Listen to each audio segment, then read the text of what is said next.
Rear Admiral, President of ASRAE, officers of the Hellenic Navy, honored guests from Greece and abroad, ladies and gentlemen. I would like to thank ASRAE and its Greek chapter, the Hellenic Navy, for giving me the opportunity to address you today, as well as the Hellenic Naval Academy for its warm hospitality. In particular, I would like to thank Mr. Dimitris Karambopoulos, mechanical engineer, member and treasurer of ASRAE's Greek chapter, and Mr. George Bablenis, engineer and commodore of our Hellenic Navy, for their valuable input and assistance. The purpose of my presentation today, within the context of this specific workshop, is to first give you an overview of the present status of the legal parameters that apply in the factual scenario of this workshop, as well as analogous and similar scenarios, for example, the Ebola risk, cybersecurity risks, and others that will shed some light to the legislative environment, as well as the legal realities we face today. And also, second, to examine the future steps, both from a practical and a legal point of view. In particular, we will discuss the scenario, the present legal framework, the P&I perspective, an analogous scenario, for example, the Ebola virus, recent events on cruise ships, asymmetric threats, an overview, example of new risks, the citadel concept, and the future. The scenario. You have had the opportunity of listening to Mr. Bablenis' presentation where he examined the scenario, so I will not bother you with repeating it. These are some of the bullet points regarding the factual matrix of this scenario. What is the applicable law? It was discussed before, what are the legal parameters? Here is an outline of the applicable law in scenarios like this. Please note that the applicability and enforcement of legal provisions depends on the law of the country whose flag the vessel flies, the law of the domicile country of the owner's managers, or to use the language of SOLAS, the administration of the vessel, as well as the law of the calling port. As these are complicated issues of international, public and private maritime law, for the purposes of this presentation, the main applicable legal provisions are as follows.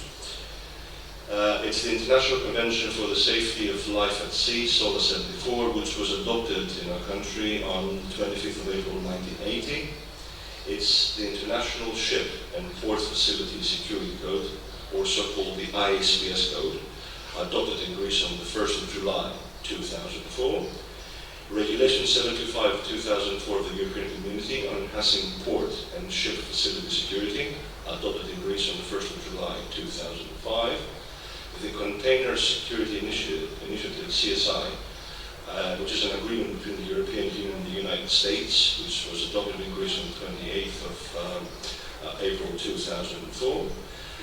Bear in mind that there is a department in our Ministry of Mercantile Marine, which is the Department of Port and Ship Security, which directs and controls security issues within the ports of Greece.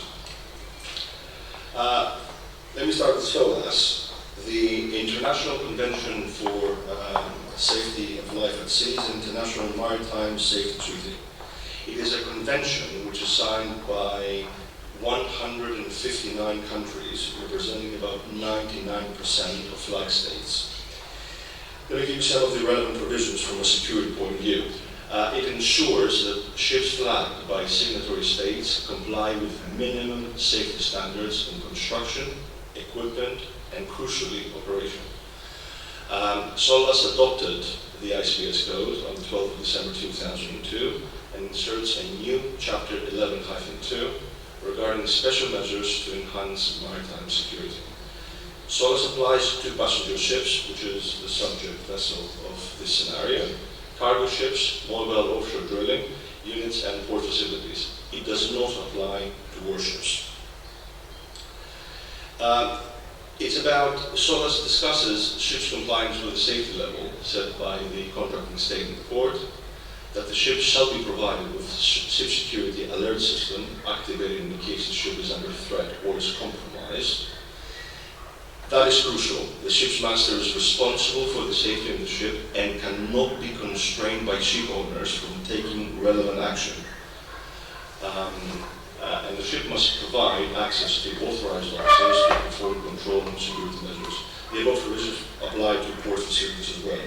Let me allow me to read some of the important aspects of SOLAS right from the text.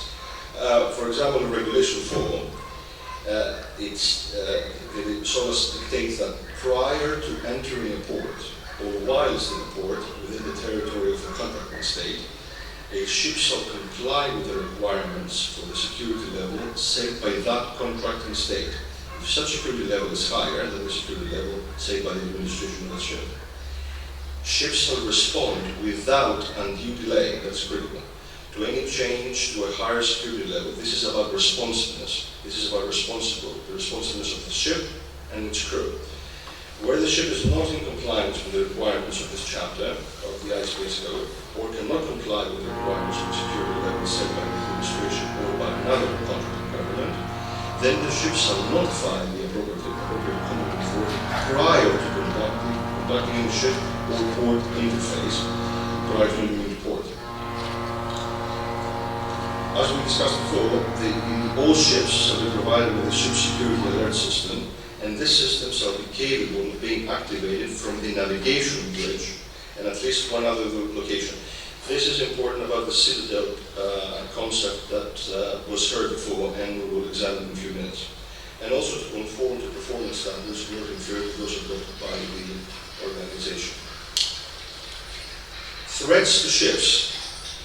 Where a risk of attack has been identified, the contracting government concerned shall advise the ships concerned and their administrations of the current security level, any security measures that should be put in place by the ships concerned to protect, and security measures that the coastal state decided to put in place as appropriate.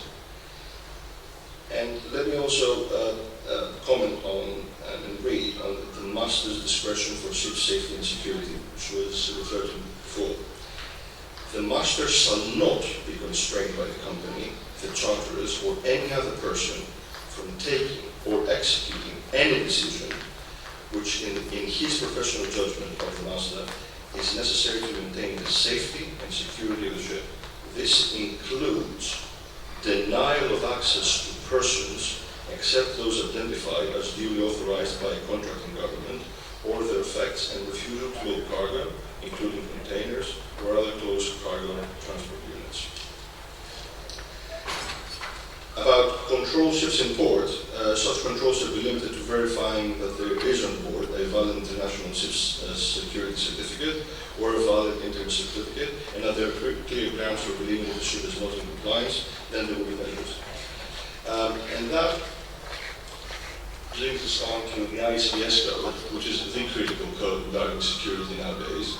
It consists of Part A, the provisions of which are mandatory, and Part B, the provisions of which are recommendatory.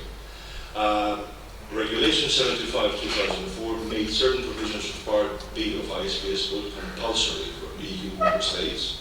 The provisions of ISPS should not extend to the actual response to attacks and to any necessary clear-up activities after such an attack.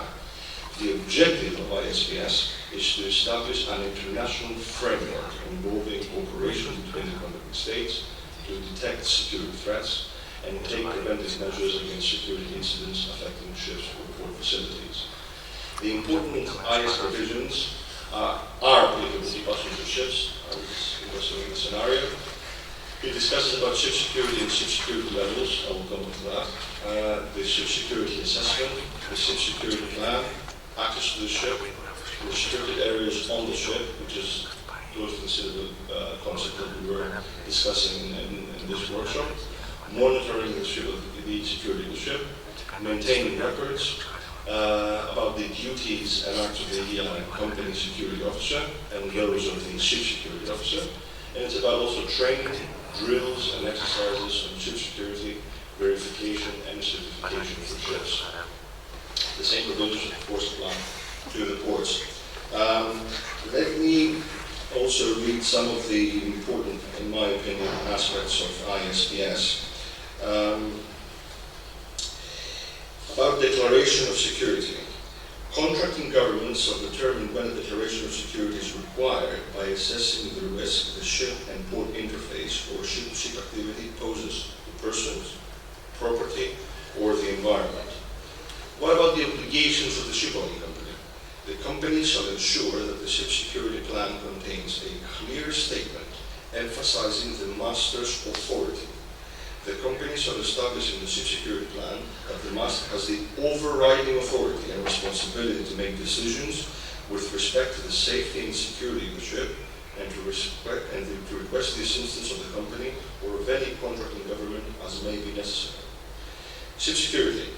A ship is required to act upon the security levels set by the contracting governments as set out in every situation.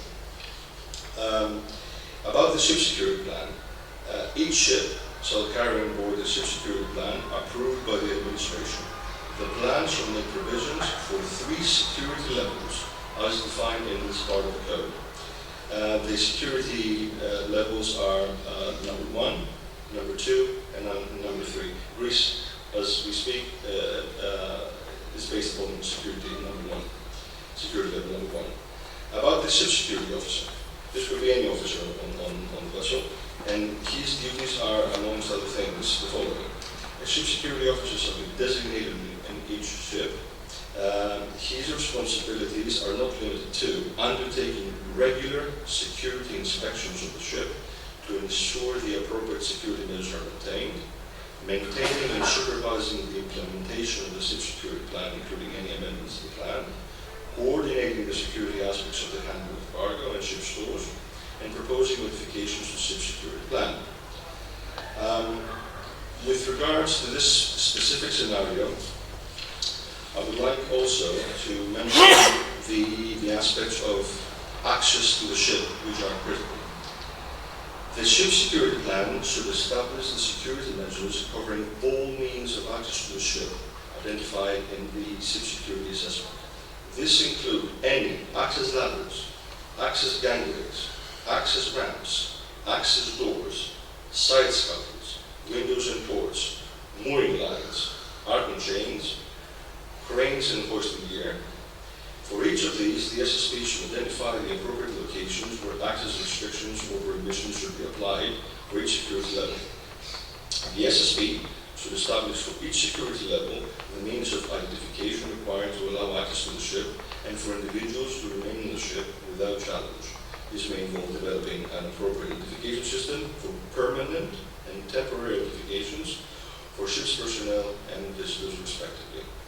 Those unwilling or unable to establish their identity and to conform to the purpose of their visit when requested to do so should be denied access to the ship, and their attempt to obtain access should be reported as appropriate to the SSO, the CSO, the Port Facility Security, and to the national or local authorities. These provisions are important because if they are not followed by the ship, the company, the crew, and etc., there could be issues of insurance and other legal issues that may lead to lawsuits. And that brings us to the role of P&I clubs. P&I clubs are protection and indemnity clubs. They are mutual insurance associations providing risk pooling, information and representation for its members. P&I clubs provide insurance for broader and determined risks that marine insurers usually do not cover, such as third-party risks. I will mention some of the examples of the risks. The P&I clubs indemnify their members according to their agreed rules. The P&I club and its role today is pivotal to both the shipping and the legal aspects of security. Examples of P&I clubs cover, for example, we're talking about risks and losses, liability for life salvage in respect of loss of life or personal injury of any person in hospital, medical and funeral expenses incurred in relating to such injury, illness, or death.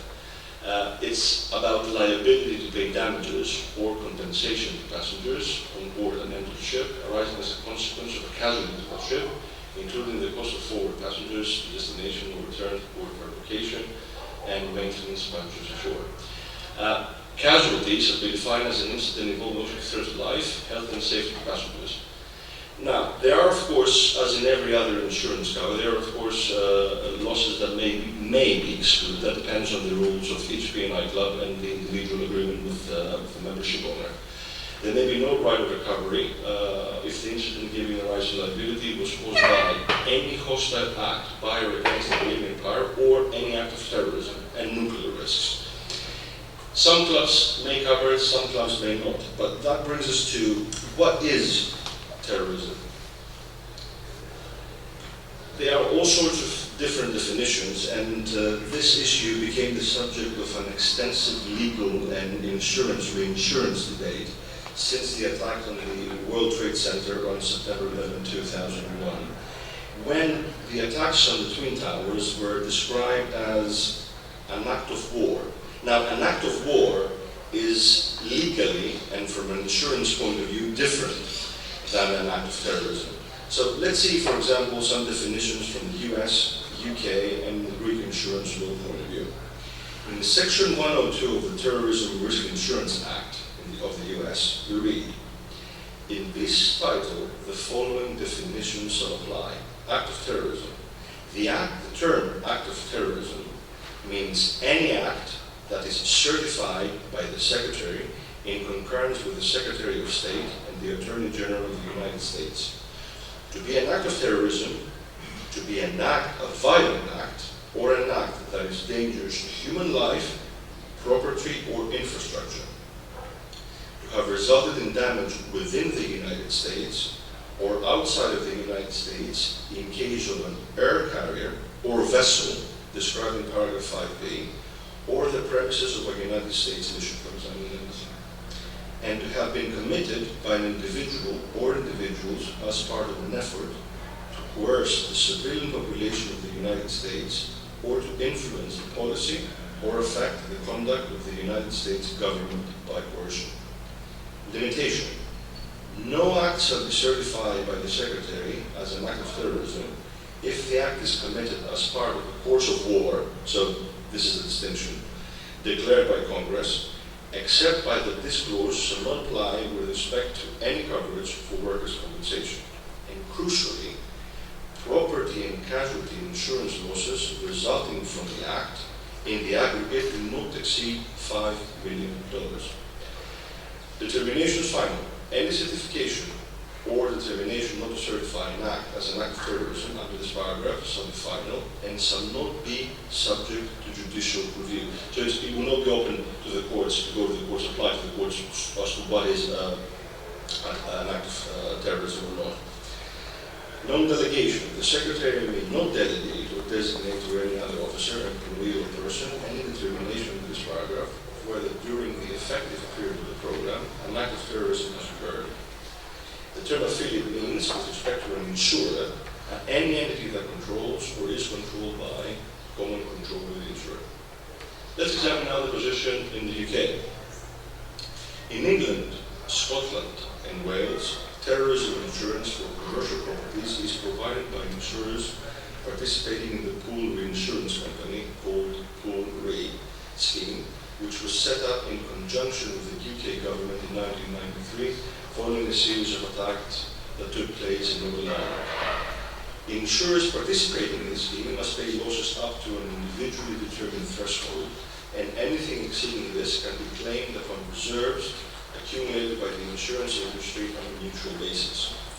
Where claims exceed these reserves, funds can be drawn by government coffers. Let me also give you an example of a clause, a terrorism clause, in an insurance contract subject to English law. For the purpose of this insurance, an act of terrorism means an act including the use of force or violence of any person or group of persons, whether acting alone or on behalf of or in connection with any organizations committed for political, religious, or ideological purposes, including the intention to influence any government and to put the public in fear for such purposes. For the purpose of this insurance, an act of sabotage means a subversive act or series of such acts committed for political, religious, or ideological purposes including the intention to influence any government or to put the public in fear for such purposes. From a Greek insurance law point of view, terrorism acts do not fall within the scope of rebellion. That's why sometimes they're covered by insurance contract, unless they are excluded contractually and expressly.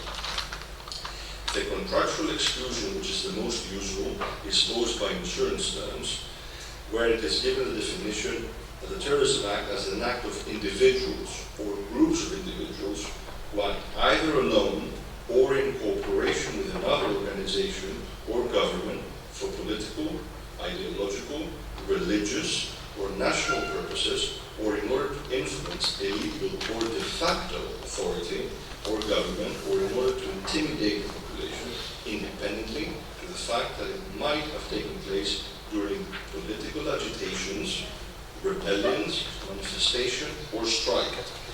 The contractual cover of the Terrorism Act by the insurer as a result of the insurer paying an additional premium. So what qualifies as Terrorism Act and whether an insurance policy is triggered depends on each specific legal system and of course the facts of each individual case.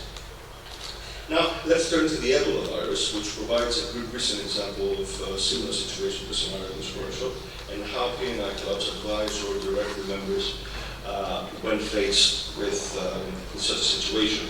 There is here an example. It's about unsafe ports. For example, if there is in the West African ports in 2014, some of them could be rendered unsafe ports, and that is a serious issue when it comes to charter parties. Liability to cargo interest, indemnity to charterers, delay of hire, the marriage and employment of crew, and stevedores and stowaways. I'll come on to that because it's close to the scenario. The EEinS Club recommends its members to include a provision in the future charter parties to address any likely disputes that may arise due to Ebola virus. The new clauses should include provisions addressing the allocation of risk and responsibility for time and cost associated with quarantine, fumigation, preventive measures, life salvage, diversion to land of infected crew member, repatriation and such expenses, as well as fines and penalties. And P&I clubs may also assist ship owners by providing their members with draft Ebola clauses. Another example of how P&I will direct its members to act in situations of Ebola is that covers liability for illness, costs for repatriation, as discussed before, ship deviation costs, quarantine, and crucially, potential losses that could be covered under the policy are loss of profit, higher loss to the commercial picture.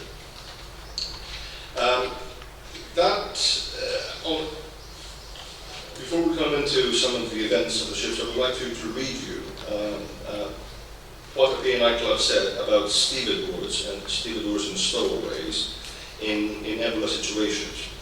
It says, as with crew changes and insurer leave policies, members, i.e. ship owners, must strictly implement their ship security plans and fully comply with the ISPS obligations.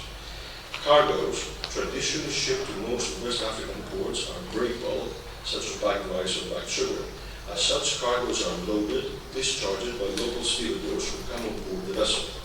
The master has little control of what local labor is used for these purposes, which is the analogous scenario about the workmen when on board the cruise vessel. So, oftentimes, stevedores are hired by charterers under the terms of the charter party. In this regard, the membership owners are urged first to revisit and reconsider their ship security plan to address these issues, and second, to have their respective ship security officers zealously enforce all aspects of their revised ship security plan. Some of the recent events on ships, the Ruby Princess, swine flu, the Carnival Magic, the Ebola scare, the one that you saw before the video, and two very recent ones, norovirus, Celebrity Infinity, and Legend of the Ships in the port of San Diego. Funnily enough, there was a recent article on the internet, and I'm reading from WebMD, News from Health Today. It's about norovirus, and and the possibility of norovirus being transmitted in the air. So there is a whole analysis in this article about how can we protect passengers on a cruise vessel by, for example, using air filters, because this could be an airborne virus, the norovirus. And that brings us to the asymmetric warfare, and these are some definitions about what asymmetric warfare can mean between belligerents, and the possibility that a weak power will use in surprise deception, terrorism, and new technologies. These were discussed before. Some forms of asymmetric warfare: terrorism, guerrilla attacks, international organized crime, illegal migration. Means of asymmetric warfare like conventional weapons, weapons of mass destruction, improved weapons, and cyber attacks, which cyber attacks is the subject of a recent debate within the international maritime organizations like the IMO. Other risks that we are faced today. And that brings us to CBRN COLPRO. The directive of NATO ATP 70 gives some very useful guidelines about constructing within vessels the citadel concept, i.e. having secure areas within the vessel which will ensure that the management of the vessel and the management of the risks remain intact. Finally, a couple of words that I wanted to say about the citadel concept. Let me give you a definition. It's the core fortified area of a town or a city. It may be a fortress, castle, or fortified center. The term is the unity of city, and that means little city, so-called because it's a smaller part of the city, which is a defensive core. On armored warships, it's the heavily armored section of the ship that protects the ammunition and machinery spaces. From a security point of view, for example, for CBRN defenses, it is the safe room on the ship.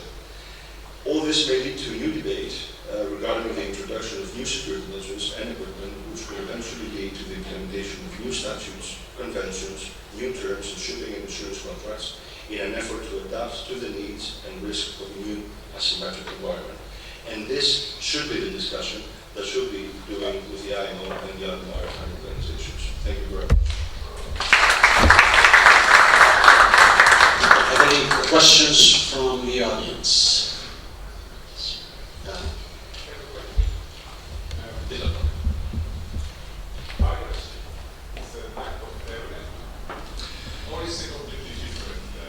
Completely different issue. You raise a very interesting issue that has led to endless discussions in the London legal market and insurance market. In my opinion, no, it's not terrorism. Piracy is something else. That's why it is dealt with by charter parties and within the insurance circles of London as something which is separate. That's why we see specific piracy clauses in charter parties. That's why we see piracy clauses in insurance contracts, for example, with hull machinery underwriters and P&I clubs. In my opinion, no. They are different things dealt with differently. All right, thank you very much.